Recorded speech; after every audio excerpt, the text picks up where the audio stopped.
कुमार आप सभी को अपने इस YouTube वीडियो में स्वागत करते हैं। दोस्तों आज हम पढ़ने वाले हैं क्लास 10th मैथ चैप्टर 13 पृष्ठीय क्षेत्रफल और आयतन। इसके पहले जो है पृष्ठीय क्षेत्रफल और आयतन से संबंधित दो फार्मूले आपको हम दिए थे, घन और घनाभ का। आज इस वीडियो में हम बेलन के फार्मूले को कवर करने वाले हैं। ठीक है, तो बेलन जिसको अंग्रेजी में कहा जाता है सिलेंडर। तो बेलन में एक त्रिज्या होती है और एक ऊंचाई होती है। तो बेलन में जो है दो समतल पृष्ठ होते हैं और एक वक्र पृष्ठ होता है। जैसा कि दो समतल पृष्ठ कौन कौन से होते हैं, जैसे एक आपका मान लीजिए सिलेंडर है। तो सिलेंडर में ये जो इसके दो वृत्तीय आधार होते हैं ये समतल होते हैं, और ये जो क्षेत्रफल है इसका पृष्ठीय क्षेत्रफल ये वक्र होता है, और ये समतल पृष्ठ होता है और ये वक्र। अर्थात बेलन में जो है दो समतल पृष्ठ होते हैं, एक नीचे और एक ऊपर जो वृत्तीय आधार होते हैं, और ये जो घुमावदार है ये हमारा जो है वक्र पृष्ठ होता है। जैसा कि हम जानते हैं कि जो वृत्तीय आधार होता है वृत्त का क्षेत्रफल, अर्थात ये नीचे जो है हमारा कैसा होता है वो वृत्ताकार होता है। कैसा होता है? वृत्ताकार होता है। तो जो वृत्तीय आधार का क्षेत्रफल होगा वो वृत्त का ही क्षेत्रफल होगा। तो यहाँ पे इसकी त्रिज्या कितनी है? r है, तो यहाँ भी r ही होगी, तो इसका वृत्तीय आधार का क्षेत्रफल हो जाएगा। तो सबसे पहले हम बेलन का वक्र पृष्ठीय क्षेत्रफल, वक्र पृष्ठीय में आपका ये आएगा जो घुमावदार है, जो घुमावदार है ये हमारा वक्र पृष्ठ है। तो बेलन, ये हम पढ़ रहे हैं बेलन में ठोस बेलन, ठोस बेलन का वक्र पृष्ठीय क्षेत्रफल, ठोस बेलन का वक्र पृष्ठीय क्षेत्रफल। वक्र पृष्ठीय क्षेत्रफल में ये जो हमारा घुमावदार है इसका होगा। अगर इस पे कोई हम कागज इस पे लपेट दिया, कोई कपड़ा इस पे लपेट दिया, जब इसका जो है इसको हम ओपन करेंगे, मान लीजिए कोई इसमें जो है कपड़ा जब लपेट दिया जाएगा, जब इसको हम ओपन करेंगे तो जो बेलन पे हम इस पे ऐसे लपेट देते हैं। ठीक है, तो पूरा लपेट करके इस पे एक पट्टी मार देते हैं, टेप मार देते हैं। फिर जब उस कपड़े को या कोई कागज आप लपेट देते हैं तो जब उसको ओपन करते हैं तो वो कैसा होता है? वो जो है इस रूप का होगा। ठीक है, इस रूप का होगा। ठीक है, आयताकार मिलेगा आपको, ऐसा मिलेगा आयताकार। जब इस पे जो है हम कोई लपेट देते हैं, ये जो होता है ये ऐसे घूम करके इसकी जो है परिधि बन जाती है। क्या बन जाती है? परिधि बन जाती है। तो इसका मान कितना हो जाता है? 2 पाई r हो जाएगा। ठीक है, जब इसी को जब हम इस पे लपेटे थे, इस पे जो है लपेट दिए थे, तो ये जो इसकी ऊंचाई है तो यही इसकी ये ऊंचाई हो जाएगी। ठीक है, तो ठोस बेलन का वक्र पृष्ठीय क्षेत्रफल निकालना है तो इस जो है आयताकार जो कपड़ा है या कोई कागज है तो इसका जो है क्षेत्रफल होगा। आयताकार जो हमारा कोई भी आयताकार वस्तु होती है उसका क्षेत्रफल उसकी लंबाई और उसकी चौड़ाई के गुणनफल के बराबर होता है। तो ठोस बेलन का वक्र पृष्ठीय क्षेत्रफल बराबर हो जाएगा। ये चीज जो है हमारी परिधि है, यहाँ पे ये जो है परिधि है, तो परिधि का मान 2 पाई r। तो ठोस बेलन का वक्र पृष्ठीय क्षेत्रफल हो जाएगा परिधि, बेलन की परिधि और बेलन की ऊंचाई से हम गुणा कर देते हैं, बेलन की ऊंचाई से गुणा कर देते हैं। जब गुणा करेंगे तो परिधि का मान है हमारा 2 पाई r और उसकी ऊंचाई है ये 2 पाई r में जब हम ऊंचाई से गुणा कर देंगे तो हो जाएगा हमारा 2 पाई r। ठीक है, ठोस बेलन का वक्र पृष्ठीय क्षेत्रफल, तो हमारा कितना निकल कर आ रहा है? 2 पाई r। ठीक है, तो हम ये इसका सूत्र हमको पता चल गया कि ये जो वक्र पृष्ठीय क्षेत्रफल होता है जो घुमावदार पृष्ठ है तो इसका जो है 2 पाई r होता है। अब हम क्या लिखेंगे? ठोस बेलन का संपूर्ण पृष्ठीय क्षेत्रफल, ठोस बेलन का संपूर्ण पृष्ठीय क्षेत्रफल संपूर्ण पृष्ठीय क्षेत्रफल। संपूर्ण पृष्ठीय क्षेत्रफल में ये जो घुमावदार पृष्ठ है ये और ये जो दो समतल पृष्ठ हैं, इन दोनों को यदि हम जोड़ दें तो ठोस बेलन का संपूर्ण पृष्ठीय क्षेत्रफल आ जाता है। तो संपूर्ण पृष्ठीय क्षेत्रफल में ये जो हमारा घुमावदार वाला पृष्ठ है इसको हम ले लेते हैं 2πr ले लेते हैं, और जो ये जो समतल पृष्ठ है तो ये समतल पृष्ठ का क्षेत्रफल होता है। समतल पृष्ठ हमारा जो है एक वृत्त होता है, यहाँ पे दो वृत्त हैं तो लिख देंगे 2 गुणे एक वृत्त का क्षेत्रफल। वृत्त का क्षेत्रफल हो जाएगा πr² हो जाएगा, ठीक है। अब जो है इसमें हम कॉमन ले लेते हैं, 2πr कॉमन हो जाएगा तो बचेगा h प्लस r।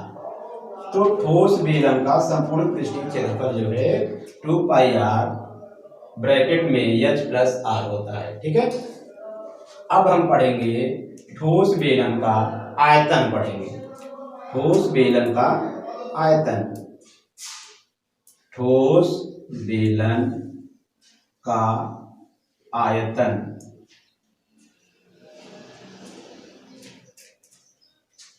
ठोस बेलन का आयतन जो है बेलन की ऊंचाई और बेलन के वृत्तीय आधार के क्षेत्रफल का गुणा कर देते हैं तो हमारा जो है आ जाता है बेलन का आयतन। बेलन का आयतन बराबर होगा वृत्तीय आधार का क्षेत्रफल, वृत्तीय आधार का क्षेत्रफल, वृत्तीय आधार का क्षेत्रफल गुणे बेलन की ऊंचाई। बेलन की ऊंचाई से उसके वृत्तीय आधार का क्षेत्रफल का गुणा कर देते हैं तो बेलन का आयतन आ जाता है। वृत्तीय आधार का क्षेत्रफल, वृत्तीय आधार हमारा कैसा है, ये वृत्त है, वृत्त का क्षेत्रफल होता है πr²। क्या होता है, πr²। जब जो है उसकी बेलन की ऊंचाई से हम गुणा कर देते हैं तो हमारा आ जाता है πr²। तो यहाँ पे हमको 3 सूत्र मिला। पहला है ठोस बेलन का वक्र पृष्ठीय क्षेत्रफल। वक्र पृष्ठीय क्षेत्रफल हमारा 2πr होता है। ठोस बेलन का संपूर्ण पृष्ठीय क्षेत्रफल 2πr कोष्ठक में h धन r होता है और ठोस बेलन का आयतन πr² होता है, ठीक है। खोखला बेलन, कौन सा बेलन, खोखला बेलन। खोखला बेलन, तो खोखले बेलन में यहाँ पे 2 त्रिज्याएं होती हैं और एक उसकी ऊंचाई होती है। जैसे ये देखिए ये हमारा खोखला बेलन है। कौन सा बेलन है, खोखला बेलन है। खोखले बेलन में इसकी ये ऊंचाई होती है, अंदर से एक बेलन है उसकी भी ऊंचाई यही है, और ये जो पूरा बाहर से पूरा बेलन ले लीजिए तो उसकी ऊंचाई कितनी है, वो भी h है। यहाँ पर हम देखते हैं जो अंदर का बेलन है उसकी भी ऊंचाई h है, जो बाहर से बेलन है उसकी भी ऊंचाई h है। यहाँ पे 2 बेलन है, तो जो बड़ा बेलन है तो बड़े बेलन की त्रिज्या कितनी है, r1 है, ठीक है। और जो छोटा बेलन जो अंदर की तरफ है उसकी त्रिज्या r2 है। अब हम क्या करेंगे, खोखले बेलन का वक्र पृष्ठ निकालेंगे। क्या निकालेंगे, खोखले बेलन का वक्र पृष्ठ। खोखले बेलन का वक्र पृष्ठ, वक्र पृष्ठ। खोखले बेलन में कुल कितना वक्र पृष्ठ होता है, यहाँ पर हम देखते हैं ये बाहर से एक वक्र पृष्ठ है और एक अंदर से वक्र पृष्ठ है, तो दोनों वक्र पृष्ठों को जोड़ देंगे तो खोखले बेलन का वक्र पृष्ठ हो जाएगा, ठीक है। तो जैसा कि ठोस बेलन का वक्र पृष्ठ का सूत्र क्या होता है, 2πr, 2πrh होता है, ठीक है। तो यहाँ पर जब हम बाहर का ये जो पृष्ठ निकालेंगे, जो बाहर का वक्र पृष्ठ है इसका हो जाएगा 2πr1h हो जाएगा। जब हम अंदर का पृष्ठ निकालेंगे तो वो हो जाएगा हमारा 2πr2h हो जाएगा। जब हम दोनों पृष्ठों को जोड़ देंगे तो हमारा खोखले बेलन का वक्र पृष्ठ हो जाएगा। 2 पाई हम कॉमन ले लेते हैं, यहाँ पे R1 प्लस R2 हो जाएगा, बाहर जो है यस से गुणा कर देंगे। तो ये हमारा जो है खोखले बेलन का वक्र पृष्ठ आ गया। अब हम क्या करेंगे, खोखले बेलन का संपूर्ण वक्र पृष्ठ निकालेंगे। खोखले बेलन का संपूर्ण वक्र पृष्ठ, खोखले बेलन का संपूर्ण वक्र पृष्ठ, संपूर्ण वक्र पृष्ठीय क्षेत्रफल, वक्र पृष्ठीय क्षेत्रफल, ठीक है। वक्र पृष्ठीय, संपूर्ण वक्र पृष्ठीय क्षेत्रफल में ये हमारा एक वक्र पृष्ठ जो है, ये वक्र पृष्ठ, अंदर का वक्र पृष्ठ, और ये जो दिख रहा है ये एक समतल पृष्ठ है। तो यहाँ पर भी है और यहाँ पर भी, इन दोनों को जब हम जोड़ लेंगे तो हमारा जो है खोखले बेलन का संपूर्ण वक्र पृष्ठ आ जाएगा, ठीक है। तो ये जो पृष्ठ है इसको सबसे पहले हम लिख लेते हैं 2 पाई R1 प्लस R2 यस। अब यहाँ पर हम जो है ये जो समतल पृष्ठ है, जितना ये पृष्ठ होता है उतना ये भी पृष्ठ होता है। तो यहाँ पर जो ये है तो यहाँ पे हम समझ लेते हैं ये हमारा ऐसे है, ठीक है, ऐसे। जहाँ पर देखते हैं कि ये छोटी त्रिज्या है और ये बड़ी त्रिज्या है, बड़ी त्रिज्या को R1 से और छोटी त्रिज्या को R2 से, ठीक है, प्रेजेंट करते हैं, ठीक है। अब जो है हमको जो इसका पृष्ठ निकालना है, इस पृष्ठ का क्षेत्रफल निकालना है। तो हम क्या करेंगे, बड़े वृत्त के क्षेत्रफल में से जब हम छोटे वृत्त का क्षेत्रफल घटा देंगे तो हमारा आ जाएगा इस जो है, जो हम ये जो इंडिकेट किया गया है इसका क्षेत्रफल आ जाएगा, ठीक है, अर्थात इसका क्षेत्रफल आएगा, ठीक है। तो हम क्या करते हैं, 2 से गुणा करते हैं। क्यों गुणा करते हैं, क्योंकि जितना ये पृष्ठ होता है उतना यहाँ भी होता है, इसलिए हम 2 से गुणा कर देते हैं। 2 गुणे, अब एक पृष्ठ का जो है मतलब इस पृष्ठ का जो है क्षेत्रफल निकाल लेते हैं। उसका क्षेत्रफल निकालेंगे तो हो जाएगा पाई R1 square minus pi R2 square. यहाँ पर जो है ये बड़े वृत्त का क्षेत्रफल है और ये छोटे वृत्त का। तो बड़े वृत्त के क्षेत्रफल में से जब छोटे वृत्त के क्षेत्रफल को हम घटा देते हैं तो हमारा जो है ये जो मोटाई है इसकी, इसका क्षेत्रफल आ जाएगा। तो यहाँ पर हम इसको हल कर लेते हैं। ये है 2 पाई R1 प्लस R2 कोष्टक के बाहर h।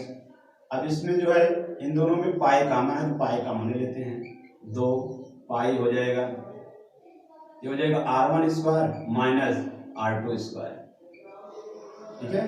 तो यहाँ पर हम क्या लिखते हैं कि 2 पाई है, ये R1 है हमारा, ये R2 है और ये h, ठीक है।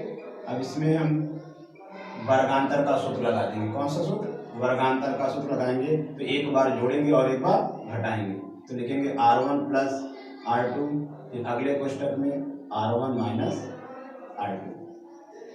फिर हम यहाँ से इतने में और इतने में देखते हैं दोनों में क्या कॉमन है। देखते हैं कि 2 पाई इसमें भी है, 2 पाई इसमें भी है, R1 प्लस R2 इसमें भी है, R1 प्लस R2 इसमें भी है। तो हम जितना कॉमन लेना है उतना ले लेते हैं, ठीक है।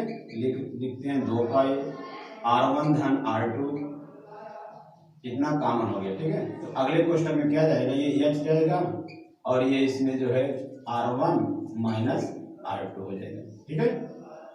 तो खोखले बेलन का वक्र पृष्ठ हो गया, खोखले बेलन का संपूर्ण वक्र पृष्ठ हो गया, ठीक है।